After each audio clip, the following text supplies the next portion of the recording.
এখন জংঘলত টুনি আৰু সুন্দৰী নামৰ দুই বান্ধৱী বাস কৰিছিল। পাৰ নামৰ আন এটা বান্ধৱী সিহঁতৰ লগ লাগিল।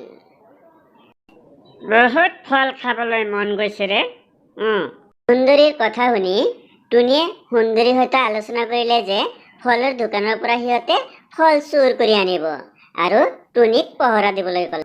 আৰে ভাই, আপোনাৰ দোকানত যিমান ভাল ভাল ফল আছে চব দেখুৱাওক। দোকানীজনে যেতিয়া ফল আনিবলৈ ওপৰলৈ যায় তেতিয়া টুনিয়ে ক'লে, আৰে চুপ, দোকানীজন অকলে আছে, আমি আৰামত চুৰ কৰিব পাৰিম। আমাক কোনে দেখা পাব? চুপ। দোকানীজনে ফল লৈ তাতে আহি উপস্থিত হ'ল আৰু সুন্দৰীক ক'লে, এয়া লওক বাইদেউ, আমাৰ দোকানৰ আটাইতকৈ ভাল ফল। সুন্দৰীয়ে ফলৰ ফালে চাই থাকি দোকানীজনক আকৌ ক'লে, এই ওপৰত নাচপতি কেইটা দেখুৱাওকচোন। ঠিক আছে।